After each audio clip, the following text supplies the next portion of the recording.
You're listening to an Accent Productions podcast. Okay, Rachel, PG-13. PG-13. Why keep it PG-13? Hey! No. I'm just kidding. No. Yeah, time Can we keep that, please? Rachel, this is Prof. Max speaking. You need to keep it PG. Okay. This is Rachel speaking. Why keep it PG-13? PG. We're rolling. Everybody, We're rolling. we have tied up Reese and he's in a corner. We have taken over. Moody. He's fine. D&D He's gone fine. Welcome, friends, and Hey, that's my job. hello, friends, and welcome back to Moody&D. My name is Reese Amstutz. I am your humble dungeon master. I don't have the humble part, so now. Help, guys! He's fine. Help me! Shh, Reese. Shh. Wow, this has gone off. Someone shake the that rails. paper back and be like, you're fine. I'm trying to do. Hey, but seriously, you need to keep it PG. Okay. Sure. This is not the most chaotic introduction to this show ever. You're welcome. Keep it? Mark Yeah. Job, if you're listening, Oh, goodness. we're ready for being hired for Moody, for Moody Moody Radio. Yep. Listen, we're just trying to bring a little joy and happiness to everyone's lives. Oh, my All word. right, guys, welcome back to another episode of Moody&D Gone Rogue. I'm your host, Rachel Sanders. I'll let the rest of the table introduce themselves. Hello, my name is Christian Majewski, and I, also known as Klaus. And my name is Rachel McKelvey, or Prof. Mac. I am living to my chaotic neutral status of that rogue called Audra. He's No. fine. Okay, I'll take the I'm sock Reese. out of his mouth. I'm Reese. I'm the dungeon master for Moody&D. Like I said, you are listening to Moody&D Gone Rogue, where we have characters and guests ask questions about the episodes. Today we are discussing episodes 7 and 8 of Moody&D. So now, everyone, let's roll a d20 to see who asks the first question. Roll initiative. That's my job. I've gotten a 16. 18. 9. 10. Hey, So, Okay. well, this is great, and I, in the spirit of honesty, only have one question It's for okay. these two episodes. I may or so- may not have Totally listened to episode 8 today in the morning. I finished When it. you walked up 8 flights of stairs. Honestly, I was listening to episode 8, and then the stairs came, and I was like, I can't concentrate on anything else. Nope. I stopped at 4, and I was like, I'm going to wait till I'm not out of breath. Yeah, I also finished episode 8 this morning, like 10 minutes before I finished 8:30, so- episode 8 on Tuesday night, you losers. Well, you're the good host, for so- you. Solidarity, folks. So you have the most and best questions, obviously. Of course. Obviously. I'm using an iPad on Good Notes. iPads automatically make you smarter and better. Of course. Very And true. you're wearing Um, glasses, so, you know. I don't know if that's accurate. Shh, Reese, We'll just go you're with tied up. We'll just Where's the rope? We need to use that again. Let's put that sock back into his mouth. It was already there. Okay, I only have one question so far, and I'm just curious. Klaus, there is an unfortunate and an abnormal amount of times in which you are resting, and Audra is taking watch, Uh-huh. and you are the first person to be attacked. Yep. I swear I roll for it every time, guys. I swear. Yeah, I don't. It's just more of just a comment. I was like, what is this unfortunate incident? Like, oh man. So there are so many thoughts tied into that because here's the deal. Listening back to these episodes, Yes. the amount of gaslighting that Klaus does to Audra later on, talking about how she never helps and never protects. Oh, yeah. I was like, oh, wait. Mm-hmm. I yelled at It is- help and all the it things. is. It is all true. So I'm curious, is it gaslighting or does he truly believe that Audra is not helping? Like she's out to let him be attacked? Well, she has not proven anything else. I mean, even last episode, I was talking about that. As Klaus, he does not see you as a trustworthy person ever. Interesting. From the beginning, you were kind of being tested, and from the very beginning you failed the test, even in the temple. Stealing rings. Yeah. Yeah, because the first time he didn't notice the ring being stolen. The second time he let you, Right. and that's the reason, to have leverage on you later. Mm. And so as Klaus, he doesn't trust you. As Christian, I love it because you're giving me so much material. Honestly, okay, I don't want to talk about this because this is an episode that won't air for a long time. Oh but- no, all the episodes will have aired by the time. This Oh, episode okay. comes So out, in the last episode that we recorded, I believe it was 26. When it would have been 24 and 25. 24 and 25. Yeah. I think it's 25. After however many years of knowing each other, that was the first time Klaus ever was hostile towards you. I don't know if you remember when I cast Vicious Mockery on you. Mm-hmm. That was Klaus not controlling himself, and that was the very first time he was ever openly hostile towards you. Yeah. His words and actions are always dubious, but Are we gonna go with the word dubious or just? I'm gonna go with the word dubious. Okay, that's fair. But yeah, so no, Adra from the very beginning is just a spoiled brat in Klaus's eyes, and that has not really changed. Nice. Yeah. Okay. Yeah, I was like, wow, interesting. Mhm. And then you It got happens attacked so much. Yep. so many times, and so yeah, I just was curious because I was like, there were a few times Mhm. where I'll just like watch out or like trying to aim at creatures, but then that Mhm. There's darn necromantic. there's a reason why Klaus started doing light sleep. The reason you asked, can we make a mechanic for this? I was like, That's Sure, fair. Yeah. Yeah. because otherwise I would have to start climbing trees, and I don't want to do that. well, that's Yeah. assuming the things that I put up against you can't climb trees. I was say that Allosaurus would have.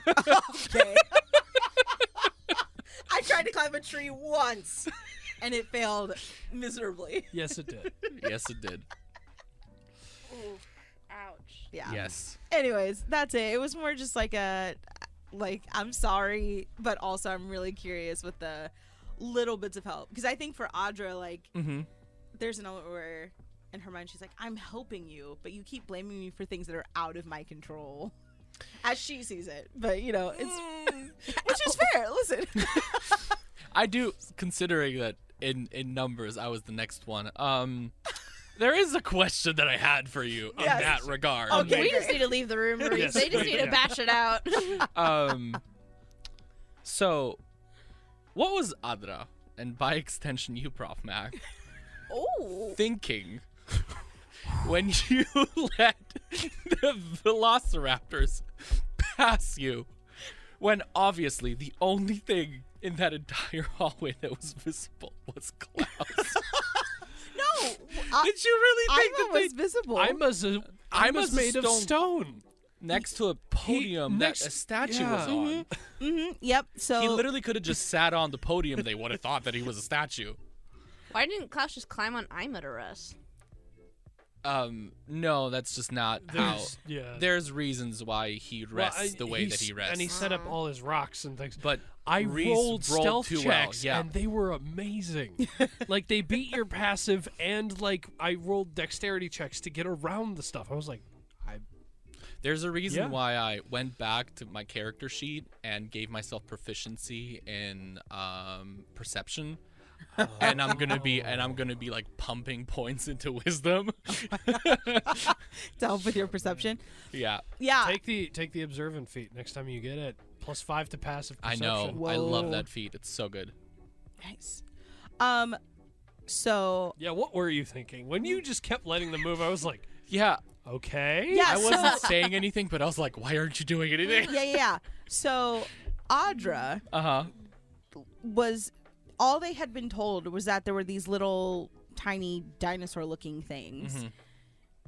and to see where they were coming from. Mhm. So I think in her like naivete was like, "Oh, we found the things. What do they do?"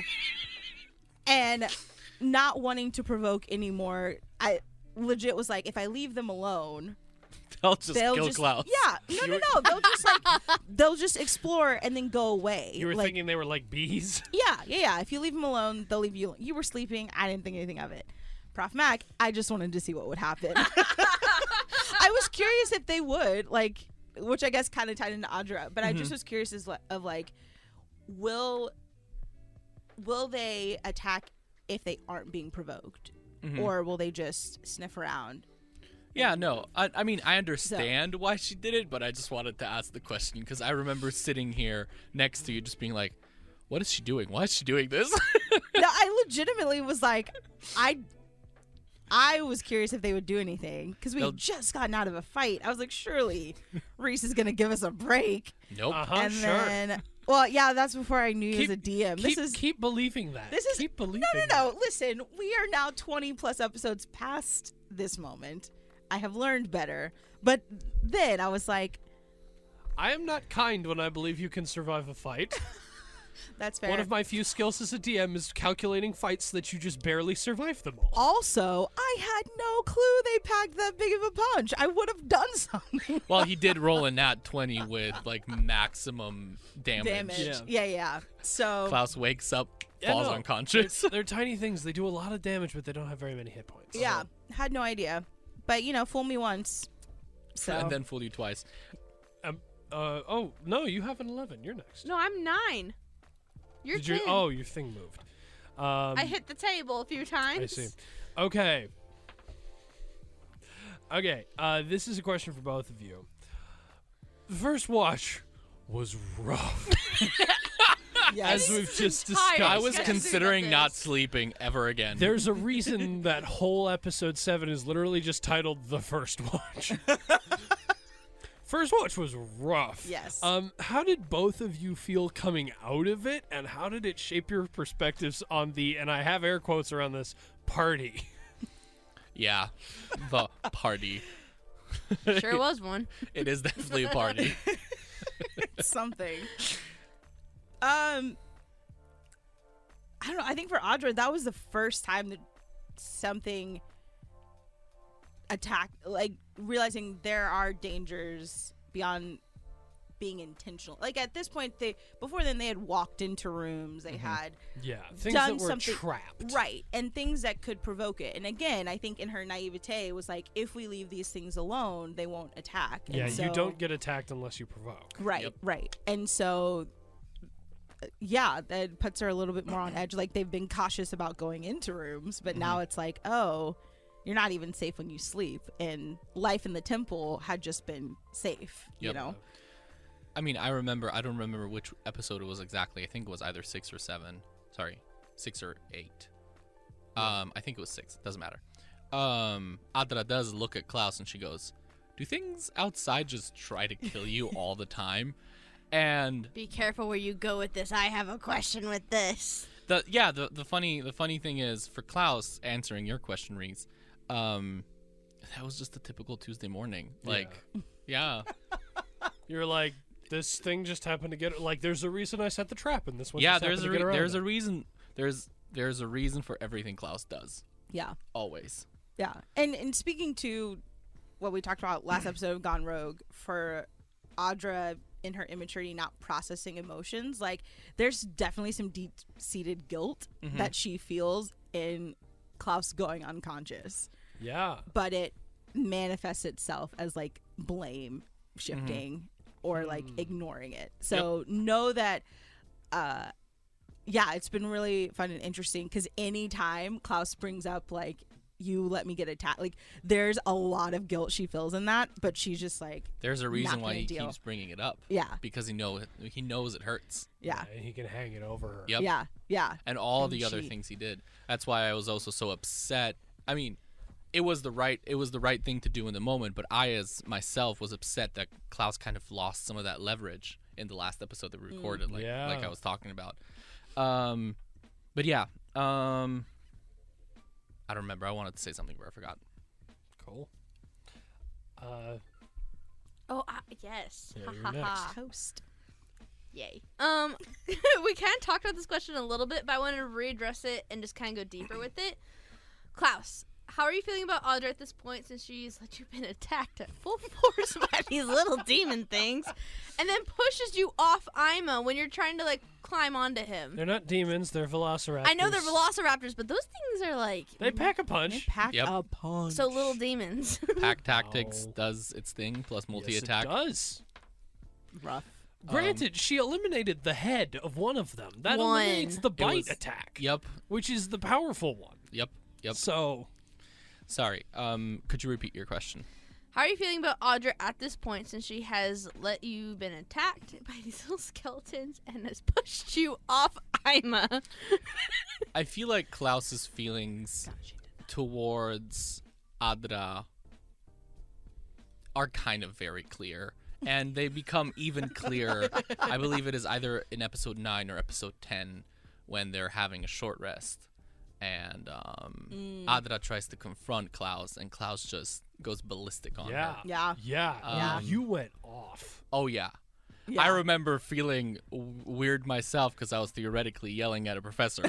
But Were you in one of her classes at the time? no. Oh, dang it. That'd been so funny. Yeah. She is my faculty advisor now, though. Yep. Yeah, but it's a weird space to be like, this is my professor. And But I'm this going to is- yell at you. This is also the child who's let me get attacked in my sleep. Yeah. And so as bad as I felt, and I wasn't sure if I was supposed to do it, but I knew that was the right thing to do at that Yeah. moment, and Oh, that yeah. was probably one of my favorite interactions Yeah. from all of Arc Oh 1. my word! When you did that, I was like, Yeah. shoot. Yeah, and so I can't wait for us to talk about that. But yeah, I want to be back for that because I have a question about that. You saying that's your favorite interaction? Okay. Oh, I intend for all of Just- us to be back on that. Because I have a We'll memory discuss from that that. later. Anyways, we'll yeah, discuss that later. But I remember going away from the first couple of recordings, like I think the first 2, and seeing kind of the tension between me and Prof Mac, or not really me and Prof Mac, but like Klaus Between your and Adra, characters. Yeah. right? And I was really weirded out because back then in my mind, parties were supposed to get along. Oh yeah, Yeah, yeah. And then- yes, they are. They're supposed to be friendly with each other. and They are? Typically, but if Typically. you're in my campaigns, I run so much like it's weird how socially real my things end up being. yeah, and I that's don't do it kind on of purpose. I swear. that's now. And then I think episode 3, so our third recording, which is episode 5 and 6, yeah, I think was the moment where I started embracing that instead of being afraid of it. yeah. Embracing the fact that Adra and Klaus don't like each other, and there is no ground for them to like each other whatsoever. yeah. And that just kind of continues throughout the entire thing. I love the fact, especially in Arc 2, that no one likes each other. Yeah. Yes. Yeah. Yes. And that, if I can a little bit, since we're still since we're kind of on this, this was Yeah. actually, it's one of my questions. This party's gonna be the most unconventional concept of a party, and you two came into this as like basically new players. You like, if I'm not mistaken, this was your first game, This was my first campaign. right? First campaign, Yeah. and for you, this was like your first game in a while. Yeah. And we hadn't done campaigns before. We were just like Right. playing Right. a bit. And like traditionally, the concept of a party is like maybe there's a little bit of frustration, but there's not constant infighting. And like this, maybe this says something about me as a DM, or maybe it just says something about the way that the way my characters, like my players form their characters. I've never run a game that didn't have some form of in-party fighting. It's never happened. And like at the end of all my, like, I've got another game that I run on top of this. At the end of like the 4-hour sessions we've got, sometimes we'll go, hey, there was no in-party fighting this week, and then they'll go, no, we did this, and I'm like, right. Oh, right. I've never run a game without in-party fighting, and so my question is, how did you guys, as new players, adapt to the concept that your party was going to be nowhere near a traditional like adventuring party? Would you like to go first?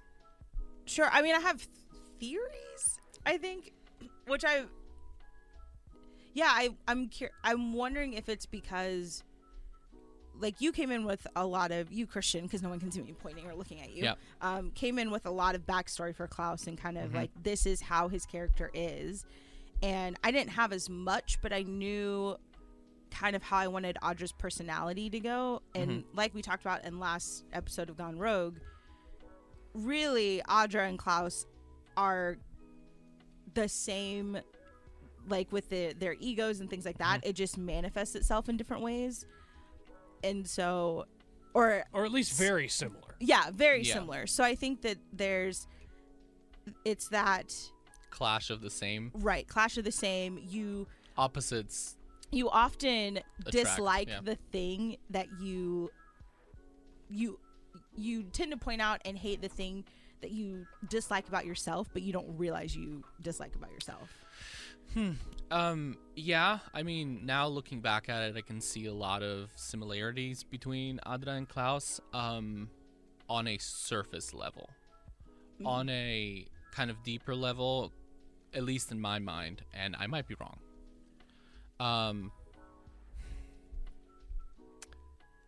Klaus is definitely more mature than Adra. He is older. He doesn't know how old he is, but he is older. And he has had years to process the things that were happening to him as they were happening.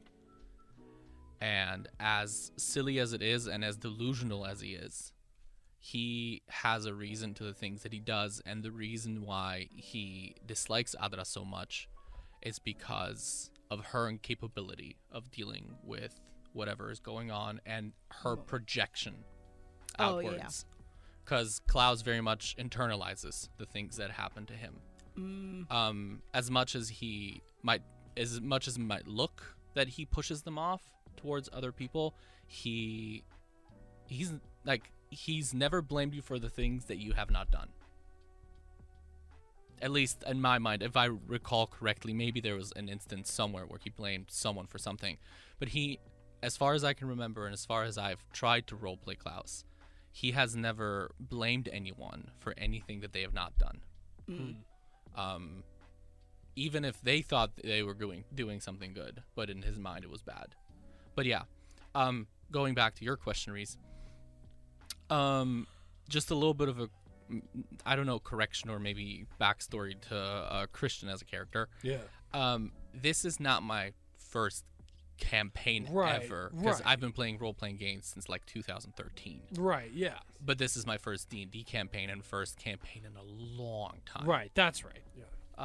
So yeah, I've one of the pulls of D&D for me has always been complex characters. Yeah. And once you create that, conflict is inevitable, Yeah. which is probably now one of my favorite things, and I do look for that in like D&D campaigns. Yeah.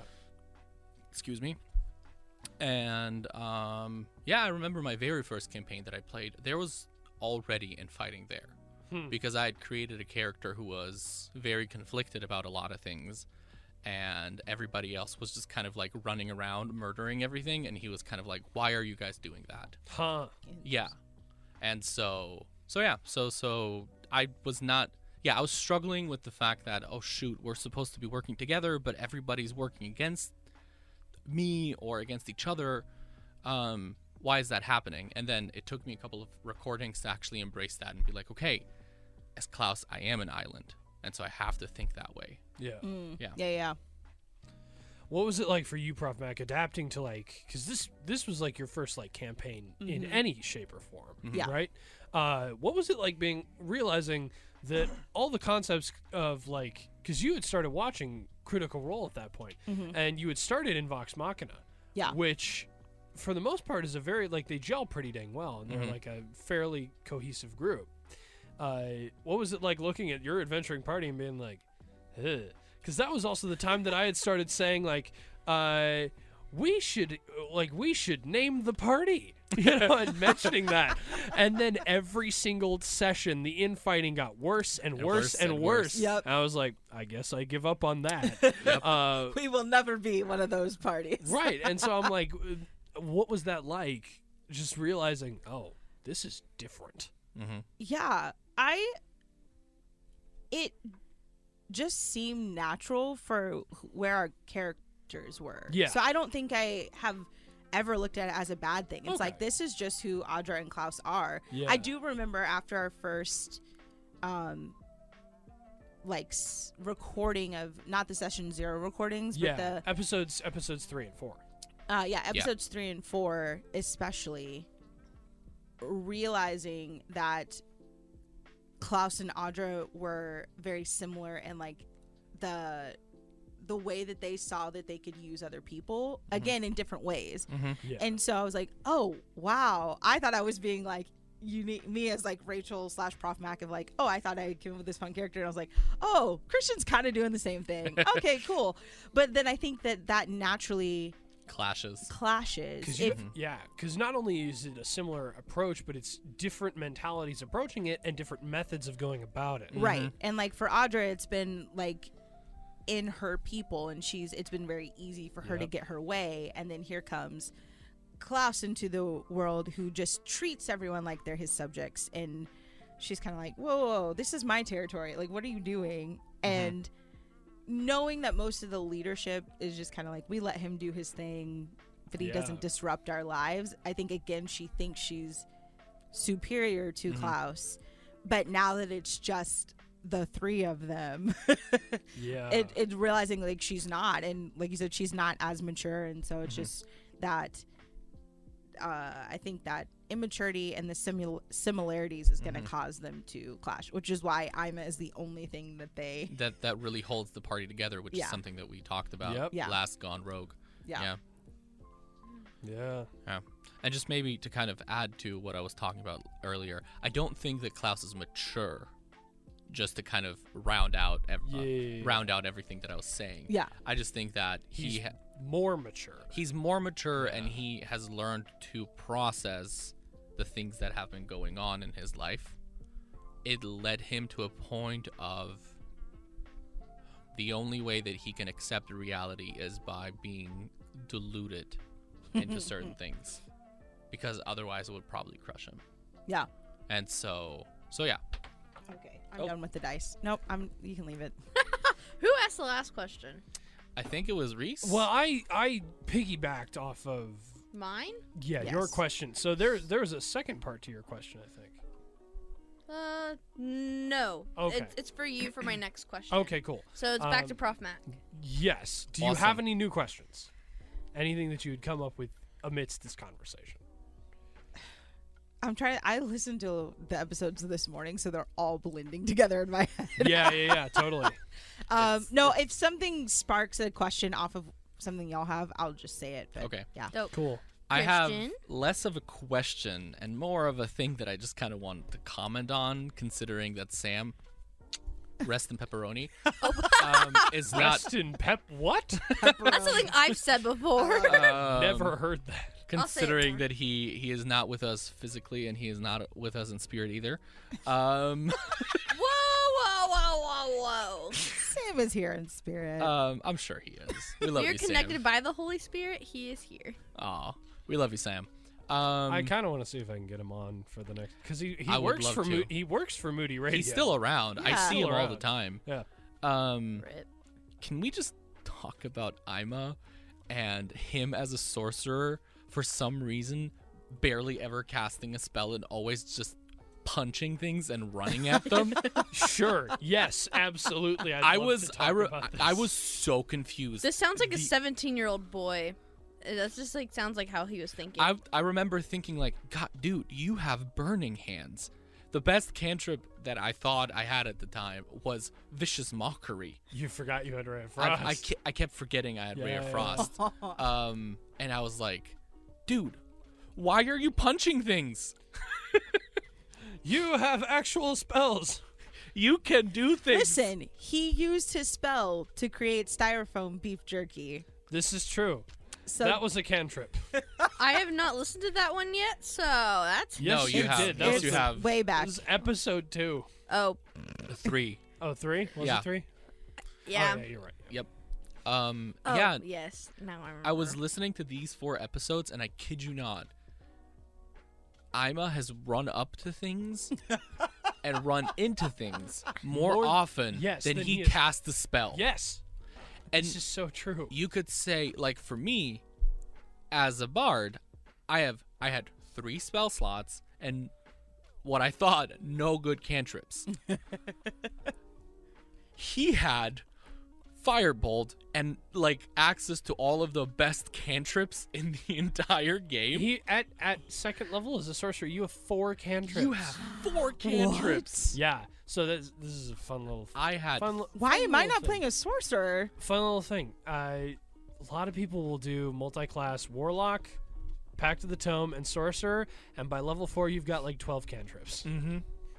Oh It's my goodness. bonkers. It's amazing, but yeah, it's like I was just so blown away remembering how, like, I remember I was joking about him, and like I'm not joking about him, but like joking and laughing at the fact that Ima just started running into doors. Yeah. But I forgot how often he got into melee with things. Yes. Instead of staying Oh my back. word. So many times.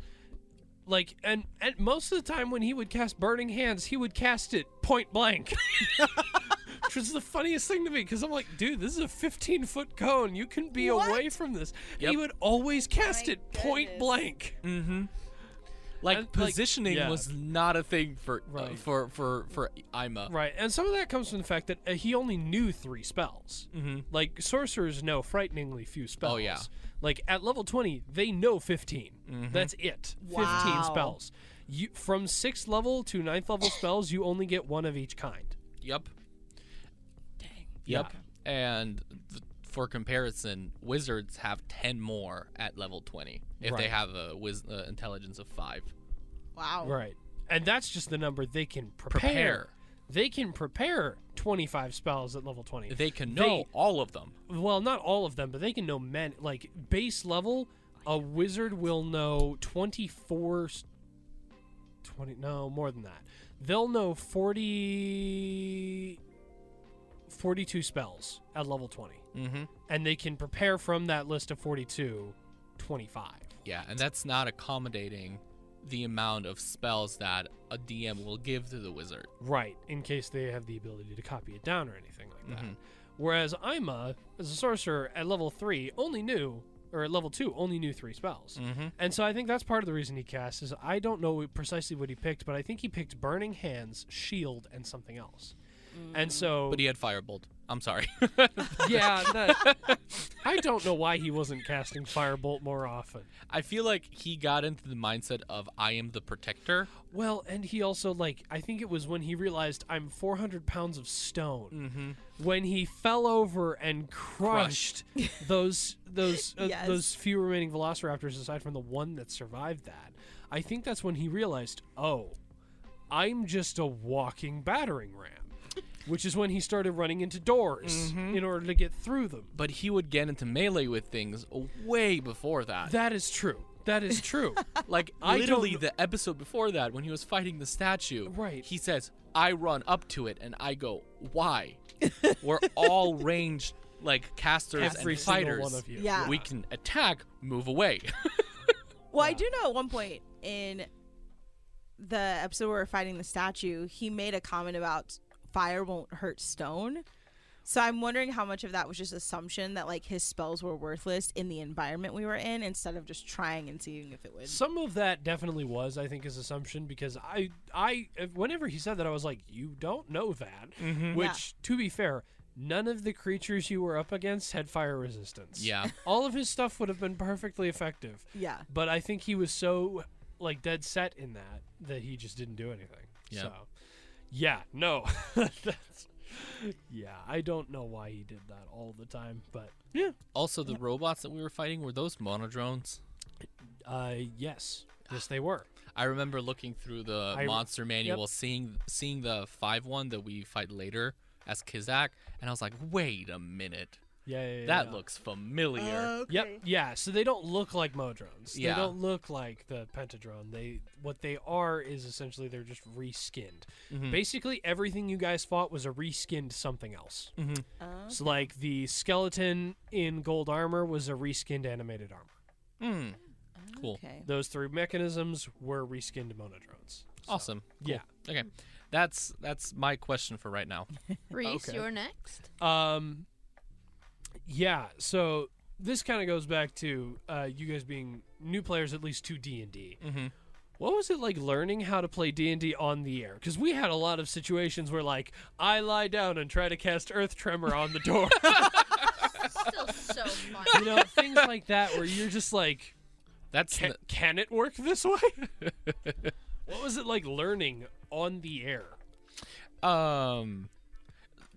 Listening back to it and kind of knowing the things that I know now, having played D&D for 2 arcs now and DMing my own game right now, I cringe so much at the stupid things that I was doing.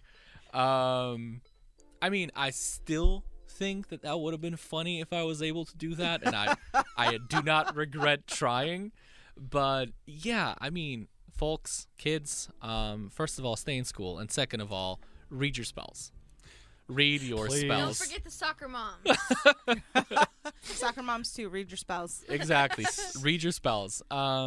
Yeah, I mean, it was okay, I guess. I mean, it to me, this is never like, oh, we're on air, I have to do everything perfectly. Right, because we're not, like, there's no on-air sign. That we And have, even like, that, yeah, I and, just- like, I go back through and edit Yeah, things. this is an environment where we are just having fun. Yeah. And this has always been that way to me. Probably that's why I fly off the handle so often, and Reese has to edit things so many times. Yeah. Have I ever apologized for that? No. I'm sorry. No. Don't say you're sorry. You gotta keep going. Oh no. It will continue. It'll continue, but just know that I'm sorry. Cool. Great.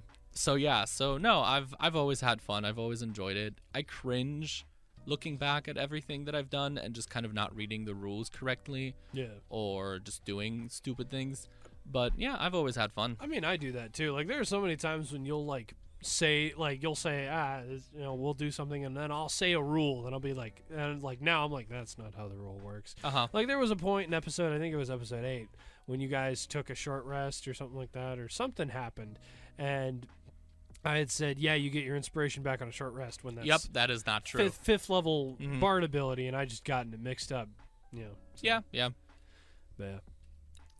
I mean, 90% of my life is making a fool of myself anyways. Me so, too. It's part of being like, a Rachel. Yeah. It's just part of being human. But Yeah. continue. No, Yeah. no. Rachel. Okay, sorry. I guess I'm specifically. Rachel. The rest of the Fine. world is I'll agree that- 85%. I but will agree that all the Rachels are foolish. Okay. There we go. All right. Cool. I don't mind it because I think there are people that maybe get too nervous to do something because they don't know how to do it right. And Yeah. so I'm like, listen, if I can, as a professor who apparently is supposed to know more because I have more degrees, can be on here and be like, oh, I've been working with level 1 hit points for a very long For time. 3 sessions. Yes. Because I didn't know how to track my stuff, or I didn't know how hit points work. I'm fine with that. I think looking back, and even now, I don't rogue the way I could and should because This is true. I This just is true. forget. Well, I mean, like even when you guys discovered the double doors in that one room with the torches Yeah. and the pillars and all that, I was like, by the way, you're a rogue. Yes, no, That was because so funny. Yep. I kind of forgot things. One of your primary features is unlocking doors, and you're just like, oh right. And I'm the one to stick his finger in them. Oh my goodness. Yeah. So I think I'm sure for the well-seasoned D&D players, it might be a little bit frustrating to listen to, but I'm Fumble like, and stumble. yeah, but again, I'm just here to have fun. Yeah. I'm, I mean, to this very day, whenever I create a new character, I always forget that first level you get max hit points plus Constitution modifier. Yep. And I always roll everything, and I'm like, oh shoot, wait, I forgot. How many do I have to add now? Yeah. So, Yep. yeah, there's just things you forget all the time. Reese, is it my turn? Yeah, it's your turn. Oh. I just asked a question. I'm sorry, guys. Since Ima's not here to speak for himself, this is for Reese. How do you think Ima was dealing with all this noise around him? He was dealing with this kind of friendship that he's kind of obligated to have with Audra, while he's naturally trying to protect those around him. Yeah. Well, I mean, so Sam and I worked pretty dang close together on Ima and how he operated, and I mean, you can even see some of this in when he looks into the mirrors. Like especially when he looked into the mirror of greatest desire. one of the things he mentioned was that he mentioned Ima believes that his greatest desire is to protect, but his real greatest desire is to be accepted. I don't think he saw his. I think I can speak for Sam pretty confidently on this. I don't think his friendship with Audra was something he felt obligated to. I had mentioned that, like in the session 0, that when Audra was present for his being brought to life, he imprinted on her. That's not an obligation. That is a felt desire. That's like part of who he is and how he works. And I think there is, of course, that internal drive to protect, but Ima was never just a robot. He was never just a stone golem. He was still a being who had independent thought and who had independent desires. And so I don't think he was ever felt obligated to be friends with Audra. Yeah. He was definitely sentient. Right. He was certainly sentient. There was no doubt about that. I mean, he cracked jokes. He created styrofoam beef jerky. I mean, a robot's not going to be that creative. There's very clear sentience to Ima, and I think that was an intentional decision on the part of Sam to play with the concept of how does a constructed sentient being deal with the contrast between programming and individual desire. As far as how he's dealing with the noise, the chaos around him, I mean, I think there came a point where he's just a friendly being, and his goal was to protect. And so I think more than anything, when tensions arose, he typically wasn't present for the tension, and he was there. And I think probably again an unintentional thing on the part of Sam, lightening tensions, lightening the air as best he could, from carrying Klaus on his back to creating beef jerky to running, charging into every single room that he cannot see into and has the fewest hit points and no strength. I think that was just the way he was made, was to not the way Sam built him was to not be distracted or bothered by the noise around him, but be as friendly and kind as he could be, and protecting while he was doing so. You know, like I almost look at him as like staple Hufflepuff. You know, I seem like a Great Dane. yeah, Yeah. Big friendly giant. Also, Yeah. can I just say the through line of the fact that Ima was the only person that looked in the Mirror of Desire. Are you Sorry, fanning sweaty yourself? hands. Oh, okay. I was like, what's Are happening? you so excited about something? What yeah. you can't see is yeah. Christian shaking The fact his that he was hands. the only one who. Looked into the Mirror of Desire and verbalized that. And Yeah. then, like, as he's dying, just that, like, recollection coming back and stuff Yep. was just, like, chef's kiss moment. Yeah. And, yeah, it was, like, Yeah. some really cool unintentional storytelling. Yeah. Nice. Yeah. Yeah. That's, It was. oh, go ahead. Sorry. Sorry. No, go ahead. No, I don't have anything. Go. Okay. No, it just looking back at kind of all of the three of them and just kind of how their fears and desires very much converge Yeah. into one. And for Adra and Klaus, that meant conflict. But for the three of them together, that meant kind of Ima was the, I want to say, beacon of that, because both Adra felt compelled to trust him. And over time, Klaus learned that Ima was a kind protector. And and that kind of all of their fears and desires kind of were pretty much similar, if not the same. Yeah. Yeah, there's a part of me that, like, looking back on what happened and the way things played out, I am saddened, you know, to look at that and look at the way things went, to see what your guys' party could have become if I was stuck around. Yeah. Because I legitimately believe it could have been very different. I believe Klaus probably could have learned to trust a little bit faster. I think, Audra, you would have had a lot more continued trust, whereas his death resulted in a lot of distrust. Right. I think the dynamic of the way you guys operated would have been starkly different had Ima lived. But I also think there are some new beautiful storytelling pathways we can follow because he didn't. Yeah. No, I mean, I think that Ima dying was what had to happen for the party.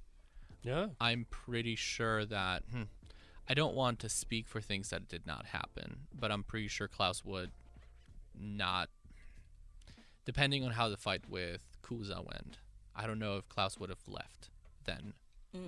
But yeah, and especially now, looking at everything that's happening with the party, I don't know if that trust will ever be established. Yeah. Yeah. Yeah. Yeah.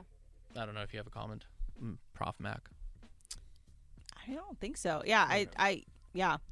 It's interesting to see what Ima has done and then what his death has done. Yeah. Yeah, because even in the, like, part of what I played Audra as in the beginning, like, her big desire was just for adventure. Because, again, I think she's a little bit bored, a little bit Yeah. smarter than most of the people in the temple, and so started out super eager, and then I can't remember if it's in, like, episode 8, because I haven't finished re-listening to it. Yeah. Sorry, but I remember at some point saying that, like, I thought this was gonna look a whole lot different, and everything is trying to kill me and trying to whatever, and so, like, processing that and realizing that she does need help, which I think is why she, you know, clings to Ima even more of, like, this is your job, but also, you know, just that idea of, like, I think college is a great example, or, like, life after college. You think that it's gonna look one way, and then you're like, what is this? Like, Yeah. depression and homework and, like, ups and downs of friends and like and class, like, just things that you don't know to expect, and so then it kind of, you can handle it a couple of different ways, and I think we're seeing the true colors of Audra come out, right? Like, she's not handling it well. Yeah. Yeah. I don't think any of them are handling it well. Well, I mean, it's a difficult thing to handle, especially while Audra's 16. Yeah. Like, most people, when they get to, like, the hardest elements of life and are starting to form that identity, that's college age. Yeah. Sometimes it's like high school. Some people are a bit more, like, ahead of that form of development, but a lot of it comes in college when you're introduced to new levels of independency and all that. And Audra's hitting that way early. Yeah. Because, like you said, she lacks the parents. She lacks any authority figure aside from legal authority figures. Right. So, yeah. I'm going to use that, and I might just jump into my next question. A, because we're running out of time, and B, it's a good time to ask this. So it's for Audra. At the beginning of episode 8, you asked Klaus, on the outside, do things try and kill you on a daily basis? How do you think Audra would view what it means to be separated from God in respect to death? Because once you enter the mist, it's like separating yourself from the community, from the temple. So how do you think Audra, only knowing that at 16 years old, how would she view being separated from God because of death? Yeah, so we're kind of, like, crossing theology with the game now. Yep. Yes. Sorry, I threw you under the bus. No, you're good. Are we talking Audra's theology within the game, or are you asking about my theology? A little bit of both. Like, if Audra was put into our world? Audra's put into our world, and Okay. it's, like, seen as the same thing as, like, visualizing leaving the temple, going into the mist. It's not seen as a good thing. You're safe in the community. Like how Adam and Eve, they were told not to go eat the apple, but they chose to, so they stepped into the mist in a sense. Interesting. And repeat the question part. Sorry. Sorry, it's a little bit confusing. I was having a hard time. How do you think she would view... Yeah. Like, just being separated from God, if she understood what it meant to be separate from him. Oh, okay. Yes. I guess in a way, how do you view that, and how would you manifest that as Adra? Yeah. Kind of? Yes. They're doing a better job asking my own questions. Yeah. I mean, I think she's wrestling with it. Again, I don't know if this episode is aired yet as this Gone Rogue has happened, but Everything will have aired by Okay. this Yeah. point. Because so this episode that you're talking about isn't airing This this is Monday. This is gonna air in, like... this is gonna air end of July. Yeah. okay. So okay. this is like... Yeah, Trouble in Tamel's Ford has already aired by now. Okay, great. Yeah, I think sorry, I'm trying to process all my thoughts in that in you're this. fine. It's complicated right now because I think Audra is still in her journey, but when she was talking with Vitoka about how do they find it so easy to forgive, because I think in the temple community, she just has always felt like the odd man out. So the fact that they were so forgiving before the dungeon crawl was just kind of like, okay, cool, that's what we do. And then for her to come back and like feel betrayed by the leadership, to go out and see some of the world, and then to see how they like let Klaus come back, they let Bran into their community. There's like a lot of anger there because she's like, this doesn't make any sense. Like this does not make any sense.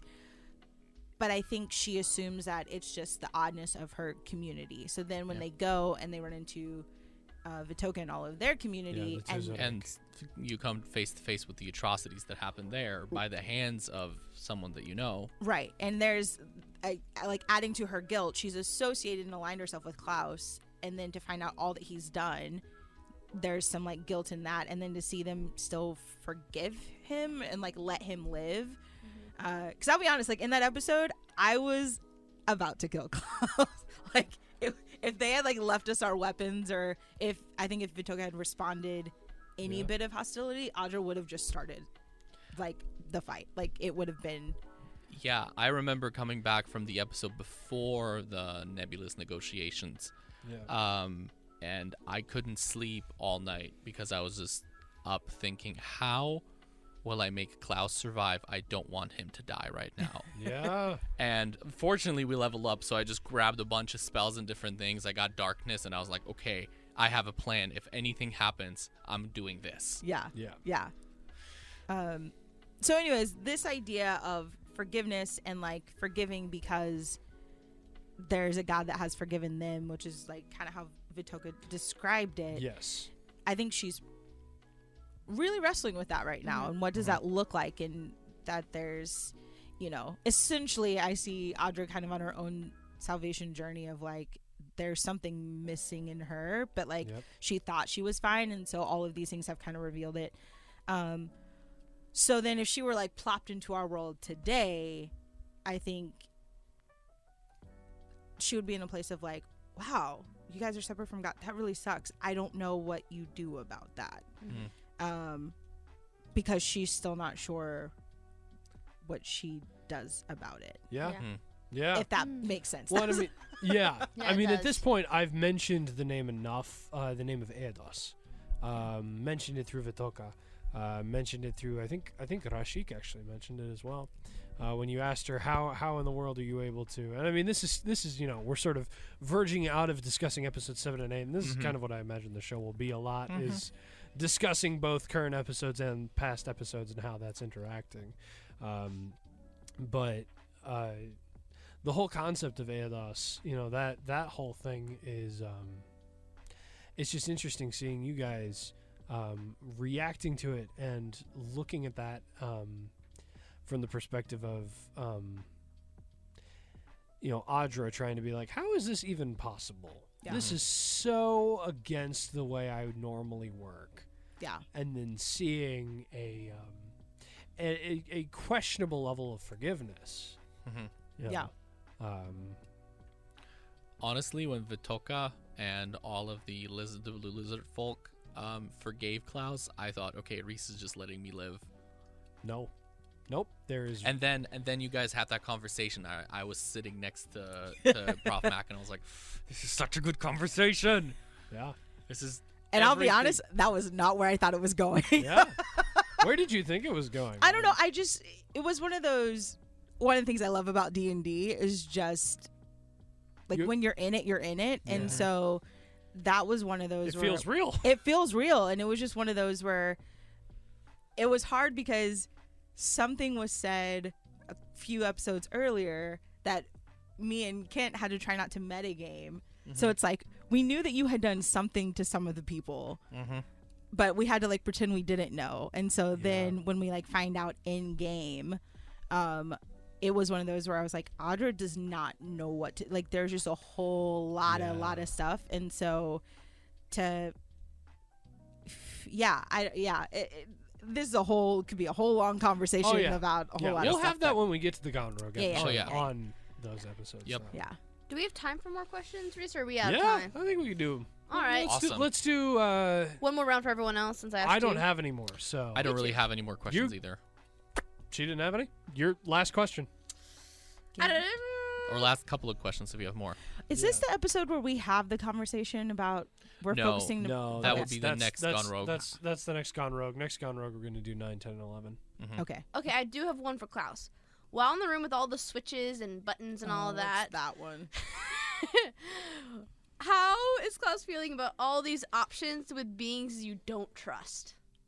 You mean with Adra and Ima? Because who broke one of the levers? Ima. Ima broke one of the levers. You don't know what it did. They guessed it was for another room. How is he feeling about this? I mean, Klaus has been surrounded his entire life with beings that he did not trust, at least from a certain age.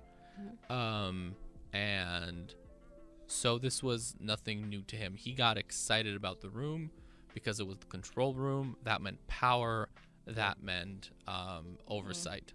And so all he cared about is figuring out how all of this worked to subdue the layer to his own will. Precisely. Well, and I think you asked, one of you had asked, I think it was actually you, now that we found this, does this mean that have we survived? Do we have control? Oh yeah. Because the Kazaresh hologram had said that. Yep. And that's why he kind of just started switching levers and doing different things, because he really just wanted power. Yes. And that was all that was going through his mind. So Adra and Ima, he can deal with that later. Once he has gained more power, right? So that was kind of the thought process that I was going through. Yeah, totally.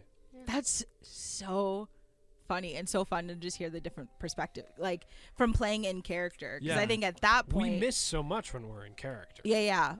Well, and to see like that was your perception of like what the lever room does, and I know for me in that moment, at that point, Audra was like really internalizing, wow, everything is out to kill us. And so you flipping levers was like so maddening, because it was like, you don't know, clearly everything is trying to kill us. You're like, these are all the different things that could kill us. Right. And you're just haphazardly, and then when those monsters started warring, I was like, yeah, and for Klaus, it was like, obviously everything tries to kill us. Let's find out how we can kill those things. yeah. So, Interesting. yep. Speaking of infighting, like that, I remember that being like for Audra, like another catalyst of like, you kidding me, dude? This man over here, this tiefling, what in the world? Yeah. But then he was the one who initiated the battle, and he was the one who put himself forward, because I remember very vividly. Yes, you were the one who opened the door. Klaus was the one who swung the doors open. This is in episode 9. Yeah. I mean, this is how episode 8 ends, with him swinging the doors open and seeing the creatures. Right. And that was another moment where I couldn't sleep at night, because I was like, oh shoot, Klaus is gonna We're gonna die. because I just put him like forward. Yep. So yeah. Nice. So does anyone have any more questions? Nah, I think I'm out. Not for me. I think I'm good. I'm tapping out. If that's the case, thank you for joining us for this episode of Moody&D Gone Rogue. You can listen to the rest of this Moody&D channel on Spotify and Apple Podcasts. Don't forget to follow the Moody&D Instagram at Moody_N_D. And while you're there, you should drop some questions in our Gone Rogue questions highlight. Once again, I'm your host, Rachel Sanders. Hope to see you next time. Bye. Bye. Please drop us some questions. Bye. Bye.